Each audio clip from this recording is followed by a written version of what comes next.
Salut, j'espère que vous allez bien. Faites attention à vos compagnies, faites attention à votre entourage. Quand on dit compagnie, ça veut forcément d'une personne de dehors.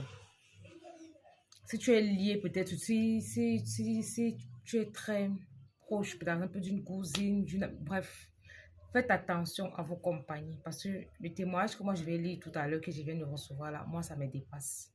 Faites vraiment attention.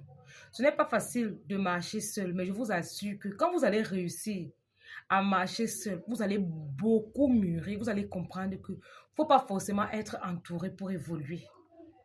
On a besoin des uns et des autres, mais il faut savoir vivre avec les gens selon leurs habitudes, selon ce qui te montre. Faites attention. On va lire ensemble le témoignage de la maman aussi.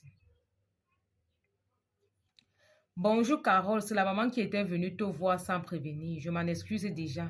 J'ai fini le traitement et tout allait bien. À mon âge, les hommes ont recommencé à me faire la cour. Je me sentais belle et confiante. Que les ancêtres continuent de te bénir, ma fille. Merci.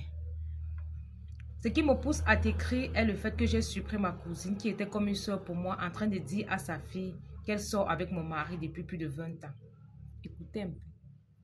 Sa cousine qui était comme sa soeur est en train de dire ça à sa fille qu'elle sort avec le mari de ma patiente depuis plus de 20 ans. Mais vous marchez ensemble. C'est une histoire que j'avais décidé de laisser tomber. Ça veut dire qu'il y a eu des rumeurs avant. Attendez. C'est une histoire que j'avais décidé de laisser tomber parce que tout le monde le voyait sauf moi. J'avais décidé de faire confiance à ma cousine qui était comme une soeur pour moi. Je vais vous dire quelque chose. Lorsque deux personnes sortent ensemble et que peut-être toi qui es à l'extérieur, tu réussis à voir que tel exploite l'autre, tel fait du mal à l'autre.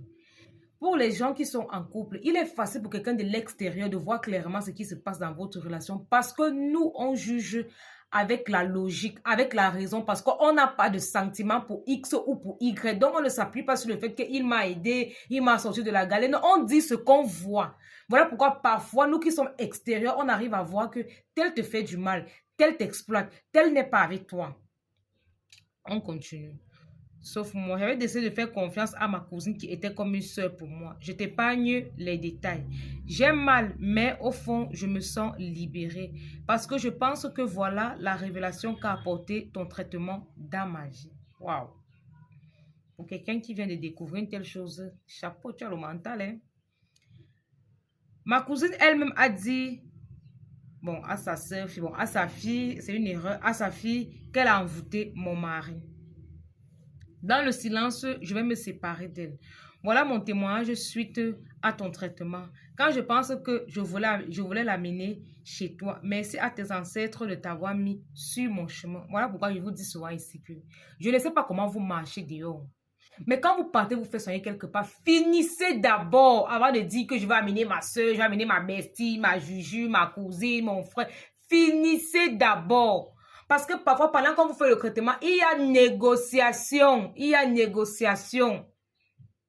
Pendant que si peut-être vous êtes sain, pendant que je suis peut-être à la troisième personne que je suis en train de soigner là, votre ennemi, comme vous avez les mêmes persécuteurs là, il est au laboratoire en train de connaître comment faire pour contourner tous les traitements que je suis en train de vous faire là. Ce qui fait que quand je vais arriver à la quatrième personne, je vais donner le traitement, il n'y aura plus effet.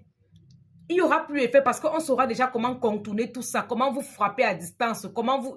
Bref, faites attention. Une maman, hein, c'est une maman. Elle était arrivée sans prévenir. Ça m'avait énervé qu'elle dit que mais la merci. Ne donne pas les écorces en journée. Je crains avec le coucher du soleil. Voilà pourquoi je vous donne toujours rendez-vous à 17 h. Vous-même, vous avez entendu. Vous-même, vous avez entendu. Faites attention. La vie est précieuse. Surtout ceux qui font les enfants là.